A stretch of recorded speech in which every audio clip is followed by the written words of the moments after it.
Hey guys, welcome back to the channel. Today's video is all about the Galileo shuttlecraft. This is a new model kit being put up by Polar Lights. It's 1/32 scale and it's 11 inches long. It is a fantastic looking model and we have lit our review copy. So you can see quite a few different lit parts there. And we have hidden a battery and switch underneath the model. So let's go back to the beginning. Let's go back to the very start of our build and we'll show you how we built this model kit up. Now, when we talk about ships with hidden batteries and hidden switches, my favorite is the Viper. And I'm going to be using kind of the same idea as I did in this Viper in the Galileo. And in the Viper, we just have kind of the landing hatch here with a battery hidden underneath it. And under this landing gear panel, we have our switch. So we can just turn the ship on and off in there. Put our hatch back on. And have our nicely lit engines and our lit cockpit all just kind of hidden away in the ship. Now the Galileo, much bigger than a Viper, so we have a much easier job. So first thing we do is we just cut a square out of the bottom, a view that nobody's ever going to see on the ship, and we just cut that out to make this our access panel. Now this is all pre-paint, so it will look better in the final design. But once you cut out your square, you're just going to lay a strip of styrene on one side to keep it from going in, and a strip of styrene on the opposite side to hold it in place. So then, when you're putting it in, you just tuck that under and close it up. On top, it's held together by magnets. So we just glue some magnets down on top of it right here and here. And then on the bottom part, we need to put a little bit of metal. So I dug a channel. And you can put any metal you want in there. You can do a paper clip. I did some finish nails that I filed smooth so that it fits flush and tacked it down with a little bit of super glue. And then you just slot it in, the nails stick to the magnets, and you've got a super easy way to hold this shut. What we're going to have above it is a box with a battery holder and a switch. And we're just going to be gluing this inside the ship above our compartment so that we'll be able to come down, open up our hatch, and get to the switch and get to the battery. I really don't think we're going to need much lighting in this ship. We're going to light the nacelle domes with these little 3mm LEDs. Then we're going to use some LED strip along the back. This is going to light the impulse engines on the shuttle. My first video, I called them windows and was properly corrected that the back lights on the ship are an impulse engine. So we're going to use some LED strips back there. And then we're just going to use some LED strips to light the main cabin of the ship, just so you can kind of see that there's some light behind the window. So that's really all the lighting we're going to do in this ship. We're going to just connect it to that switch and battery box and build the model around it. All right, I took a few minutes. I soldered wires onto the LEDs for our nacelles. I used magnet wire to make it really easy to fit through the nacelle struts. I've wired up our LED strips to light the engines and the main cabin. I wired it all to our switch. So you can see really simple connections here. Just battery box to the switch, wires coming out, and then each light source has a positive and a negative wire all joined together and shrink wrapped. And that makes it real easy. Just this little switch turns on all of our lights.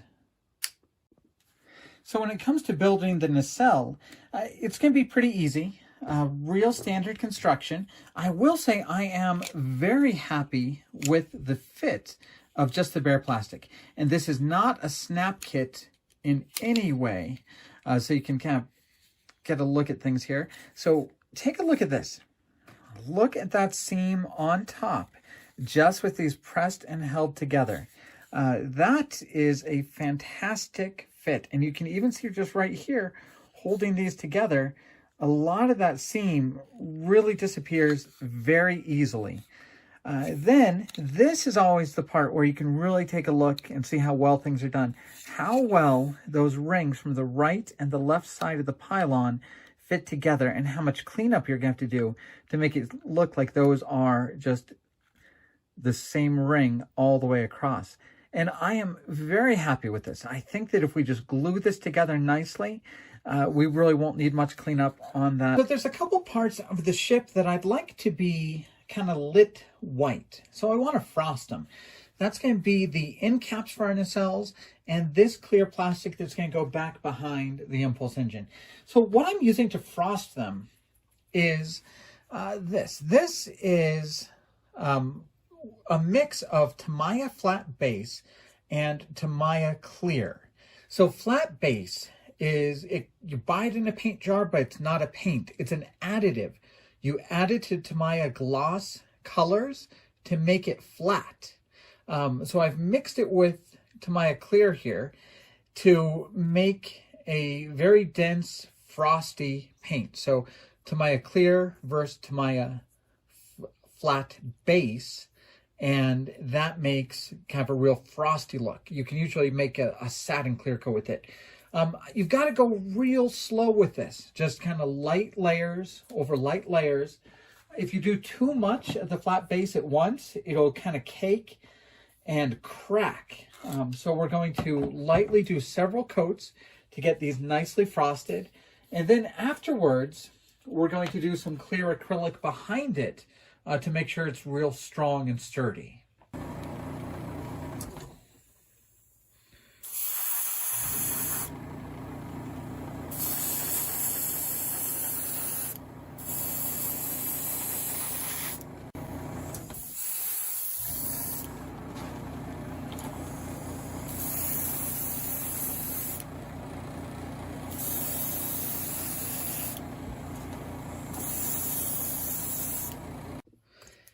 It's going to be very much a personal choice with what you do for this front windshield.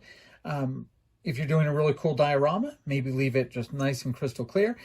For my build, I'm going to tint it. I'm going to use Tamiya Smoke acrylic to kind of just make it a nicely tinted, slightly darker color. That way it looks a little bit more like the studio model you'd see taking off from the hangar bay of the Enterprise. And this is once again something you want to slowly build up several different applications of the Tamiya Smoke until you get it to a nice consistent color that you like. I think on this kit, it's best to really just keep things simple. So we just have an LED glued in with 5-minute epoxy. Once again, you saw that we already have that kind of shrink wrap together, and that wire's going to go out the top of the nacelle. Here's a nacelle I've already done and sealed up on top and on bottom. I started sanding away at the top of the seam to make that really look nice. Now, once again, it's not a snap kit, so there's nothing to really hold this end cap in place except for glue once you glue it. You can see there's our nicely frosted white end cap. And on the back, we've got this same thing, nothing really holding this in place. We've got a couple slots to keep it oriented right once you have it in, but you will just have to glue a lot of this together. So let's take a look at what it will look like. All right, we have a very nice glow. I think once again, my camera is making it bluer than it really is. In real life, we just have very nice white glow. All right, the next task is to actually get these wires into the body of the shuttlecraft. Now, this was a little more work than I had expected, because even though these struts to the nacelles are done in 2 parts, you still have to do a little bit of trenching. As you can see down here, I had to cut a little bit of a channel for the part that goes into the nacelle. And then on the other side, just to give it some room, I cut a channel up the strut. This part I don't need to cut anything because it's already indented down here. Then I had to cut a channel to get it actually into the ship. So next we're going to just glue the wire down into this channel, glue it along this corner, and then out to this support to go into our main part of the shuttlecraft. All right, what I'm doing now is I'm using a template that's in the instructions, and you cut it out and you can tape it on top of the roof of the shuttle. So you can see I've taped it at the top, and now I'm kind of tracing it through. I'm using a pin vise just to mark each corner, just to kind of put a little bit of a mark through the paper. So you can see I'm doing just kind of a dot around each corner, so that when I take the paper off, I'll be able to see where I'm supposed to scribe some lines. So if you read the comments on one of the previous videos, Gary Kerr, who's done some really extensive study on the Galileo shuttlecraft, found these scribed lines on top of the shuttle, but it was too late to change the tooling to get them reflected on the model kit. So now we just have little pilot marks that are going to help us figure out where to scribe these lines. All right, I've laid tape down on the sections I want to do first. So I've laid out the outline here. I need to remind myself I have not laid this one out yet, so I X'd it out. Same thing on top, I'm doing the outside ones. I'm not doing the middle one right now, and I'm going to do the outside. There are a lot of different tools people use. I'm mostly going to be starting off just with an X-Acto knife and then following it through just with the dental pick to kind of scribe these lines in. So we're just going to use a ruler, line it up, so I have a nice edge, and just start using the dental pick against it to scribe our line. Now, that scribing tool, the dental pick, leaves raised edges. So the last thing we're going to do is we're going to get it wet.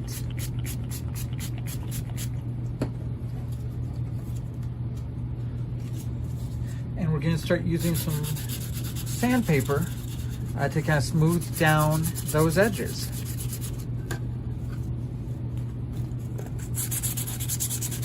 All right. Now it's really time to start looking at the directions to kind of figure out how we're actually building this up. Now, my favorite part is probably right here with these interlocking shutter pieces. And that just kind of gives you this really cool kind of layered look. You do see that there are some injection pinholes. And as I look at that, I think that is going to be... Oh, nope.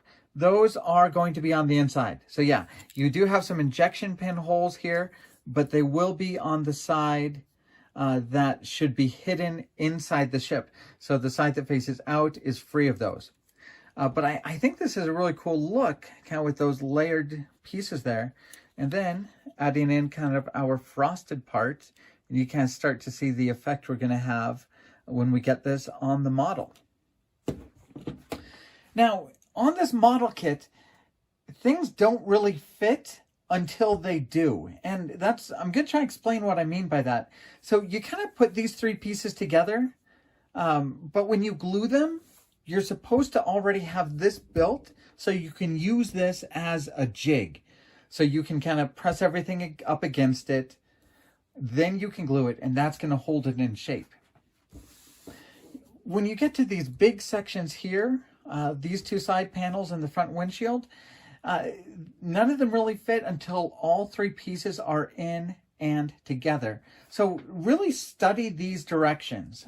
They tell you glue the back part first, and these parts need to be kind of loose so they can flex for you to squeeze in the windshield. Then once you've got the windshield in there, you're going to glue all those together. Now, I've spared you from having to watch me paint the insides black, then white for light blocking. But I will show you that I have painted the insides a blue gray and a tan gray. And looking just at some screen caps, it looks like the inside of the ship did have kind of those two different colors going on inside the ship. So people aren't really going to see the inside, but all know it was painted. And if you're looking, you can see I've kind of gone off the map on assembling this, because you're supposed to build the entire part and then slot in the nacelles. I found that to be really hard. Even just doing a dry fit, there wasn't enough of a gluing surface here. Without that strut in there, your only real gluing surfaces were your little posts and kind of some thin edges around here.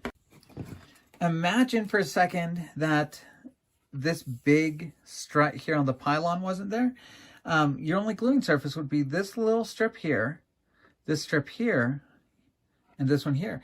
I found that gluing this in place first gave me a really big surface that I can glue the top to.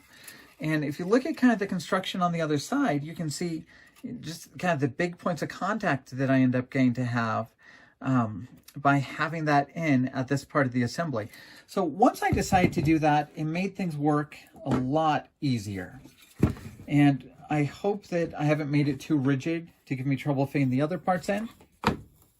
But I do find it just works very well to already have this in place at this. And that is kind of going against the instructions, but it worked out really well for me. So that's what I'm going to do next. I'm going to glue this part in. And I'll show you again real quick that we really are getting some really good seams here. I'll have to get a layer of paint on this to kind of see what the seam looks like. But these two parts are mating up very, very well. And I think just a little real light putty and real light sanding, and we'll have a really nice, smooth, seamless look here. Now the door can be done either open or closed, and it's got a little bit of a hinge system here. So you have kind of this door frame that goes around the outside and just kind of holds this in place. And you can see it can just kind of pivot on these two little posts. One little note on these little detail pieces that are going to fit right in here is I used just a drop of Elmer's glue right inside the divot here and let it dry before I painted it. And now I can just use some tweezers to pull the Elmer's glue out, and we've got a wonderfully preserved clear piece underneath.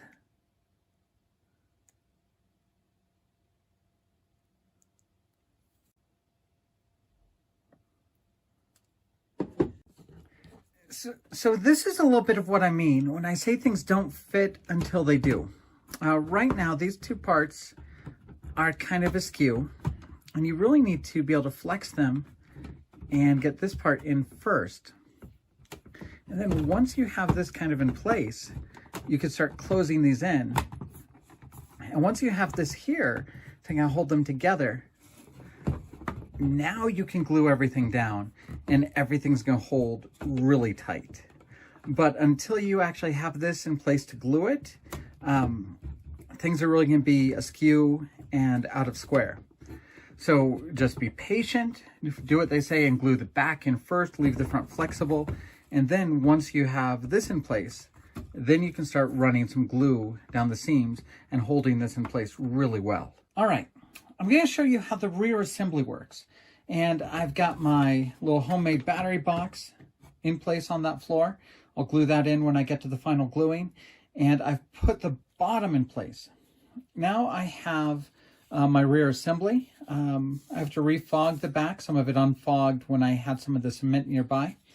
But this is kind of a trickier piece to get in. If you look at this kind of square shape here, it has to fit in to these grooves. So you have to kind of widen things and flex things to get things to fit in place. You have these little triangle posts here. They're going to fit into the triangles down here. And you have to kind of maneuver it all to get everything to fit in place before you glue it. And before you can finish up, you're going to have to slide the roof in as well. So you've got a lot of moving components, and you have to get everything really in place in the same time before you start gluing any of these final parts. So I'm going to flex it a little bit to fit this in. I'm going to aim for that, getting that triangle part in first.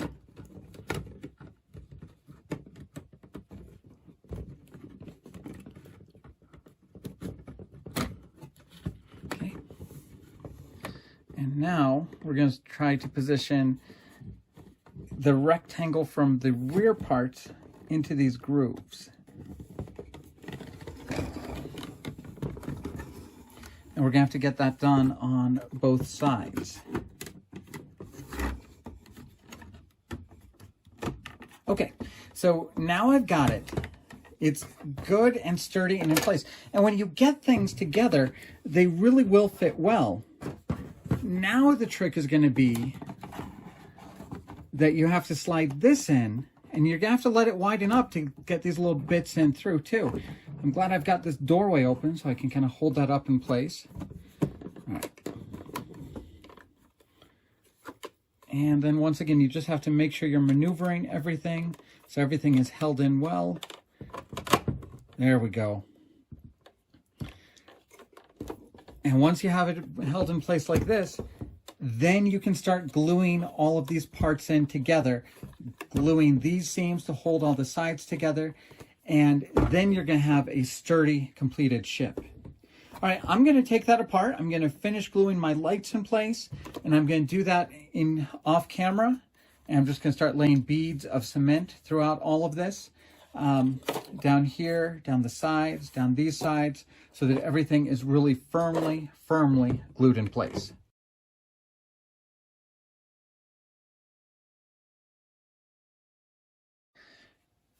Once she is all put together, it is very solid. Everything really works once you have everything together. So you can see, fits very well down here.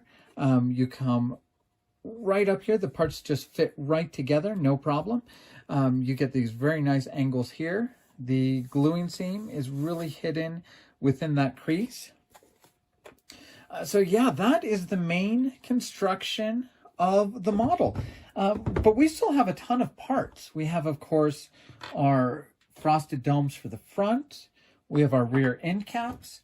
We have these balls that we're going to put together to put on the end caps at the very last step. We have our door. We have landing pads. We have landing skids for the front of the nacelle. We have these little girder supports that go underneath the struts holding on the nacelles. All right, we're getting real close to being complete with our construction. Now, we have the fold-out door, but you also have a step on the nacelle. So this is something they step onto to walk in to the ship.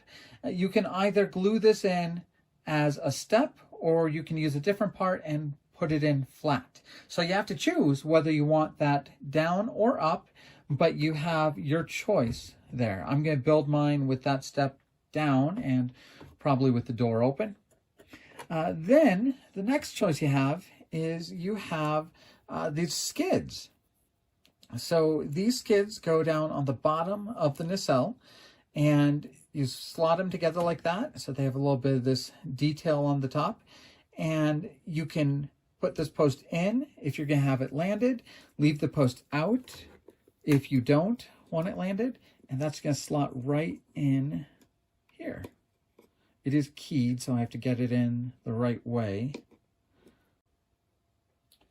The back of the nacelle are these little balls, and right now I've done really nothing more than to just squeeze them together with a little bit of liquid cement. So you can see they fit together really well. We've got a little bit of a seam. That might even be something that will just be covered up with our first coat of paint. But very well done. We might just sand the edge there just to make sure that seam disappears. But that's a really well molded piece. Then we have a more complicated skid that kind of fits along the back of the ship. This might be kind of the most complicated part of the build. I'll show you how that looks in the instructions. So yeah, it's kind of a complicated piece here, probably 6 different parts going together to make that last part of the skid. And then on the bottom side of those struts, we have these little kind of girder shapes. And you want to look at these kind of carefully because there will be a side with injection tooling marks and a side without. So just make sure the sides that are getting the most views are the ones that don't have those injector pin marks. All right, guys, we have a base coat on the model. And now we're actually ready to start putting on some decals. And the decals are going really well. Most of them are marking decals to provide the name for the shuttle, and they're from the Enterprise. But I'll show you kind of the interesting pieces here along the model. Now for the stripe that goes along the nacelle, you do get a solid version that you can kind of see right here. But since I'm making mine with this little step out, they do have a decal that has that cutout already cut out for you.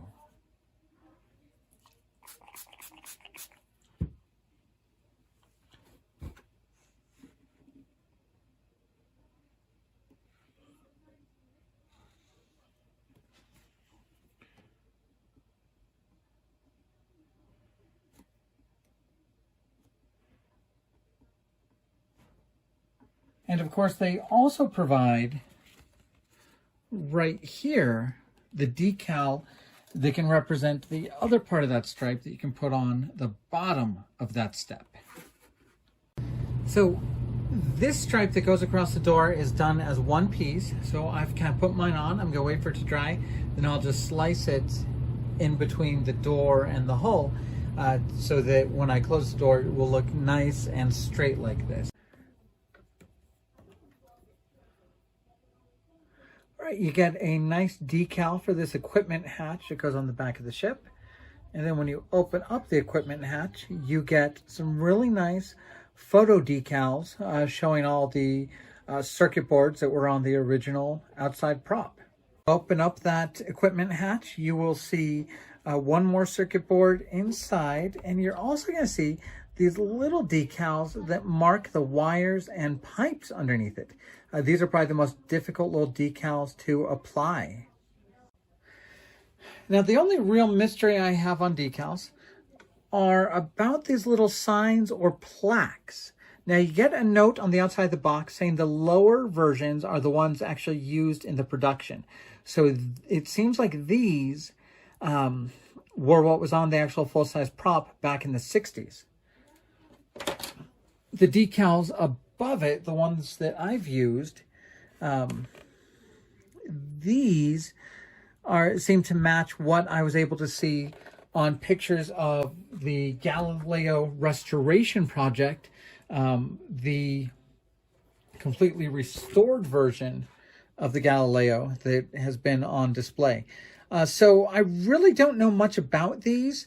These are obviously people's initials, so I'm thinking maybe they were people involved with the restoration. If they were on the original prop in the 60s, maybe they're people involved in TOS's production. But I can't find much information about those signs. But the bottom ones will match the production. All right, extra decals. You have one more stripe here. This is the one you would use if you put the step on the nacelle down flat. You get numbers to make it the Einstein or the Columbus. You get the number 2 numeral if you're doing the Galileo 2. You get those extra 2 plaques. And this is a decal for the red stripe on the back. If you don't paint the clear part, you can use that one. All right, the very last part of the construction was just to put on some of these last couple parts, just to glue on the skids, the frosted domes, the silver balls on the back of it, and this final landing skid. A lot of plastic cement here to hold this in real steady, but this is such a neat little design. This is almost a universal joint, the way that's done, allowing it to kind of pivot in many directions. So overall, adding those last little parts, and we are done with construction.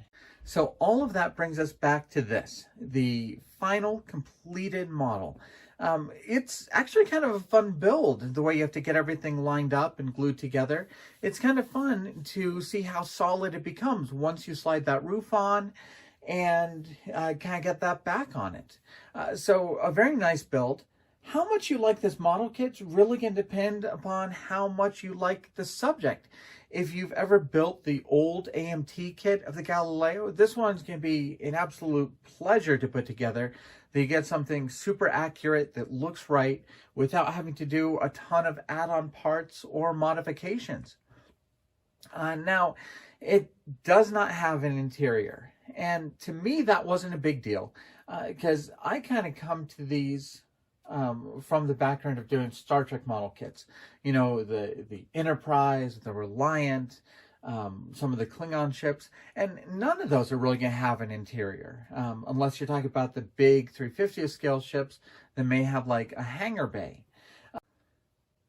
But I do understand if you build model cars or model planes, model cars will always have the seats, steering wheels, the interior. Planes are always going to have cockpits. So if you're coming to this kind of from that perspective, I understand why it might bother you that this doesn't have an interior. But to me, it wasn't that big of a deal. I will say I'm not a huge fan of having to scribe lines. I'm not very good at it. I think mine ended up kind of being too deep, and I wasn't quite sure how to do the rounded corners very well, so I kind of just let the lines kind of fade off around those corners. I think it adds to the ship. I kind of like seeing that detail across what would otherwise be a real large blank surface. So I'm glad I scribed them in, but that was probably the part of the build I liked the least. The part of the build I probably liked the most was just how well and clean all the seams really turned out. You know, the ship, it's supposed to be very elegant, and there is actually a seam right here, and with just a little bit of putty and sanding, that seam really goes away. So you just have a nice curve all the way from the top down here, all the way out to the wing. So I think that cleaned up really well. I'm also super happy with how the nacelles turned out. A little bit of light sanding, a little bit of putty in a few spots, and very easy to get these really nice and smooth the way they should be. So the kit does what it should. It builds up into a really elegant model of the Galileo shuttlecraft. I really love a lot of the small details on this. I love this back landing skid. I love these girders that fit underneath the struts. I like the fine detail on all these vents that they put on. Really nice design here to get those interlocking parts. I like being able to take off this access panel. I think that worked out really well. And it's, once again, something you're going to have to choose. You're either going to have to choose whether it's closed or choose to glue it open like this. So you get some choices, and that'll work really well if you end up doing any dioramas with this. So all in all, I really do feel this is what people have been wanting when it comes to a model of the Galileo. A modern, really well-fitting, good-looking ship. The decals to make it any three of the shuttlecrafts that we've seen in the series. Big opportunity to add your own lighting. It is an opportunity to add your own interior if you feel like scratch building one. But even if you don't light it, even if you don't build an interior for this, you're going to be able to build this kit up, decal it, and it's going to be a good looking model on your shelf without having to go to all the trouble you had to if you were building the kit that came out in 1974. So like always, hopefully this gives you a good idea of what the model kit is like, a good idea of how it builds up, and hopefully it gives you some ideas on how you guys can build your own models of this when you get it. Put any questions down in the comments. We'll try and do a follow-up video with answering any more of your questions. Please like the videos, please subscribe to the channel, and we'll be back with more videos soon.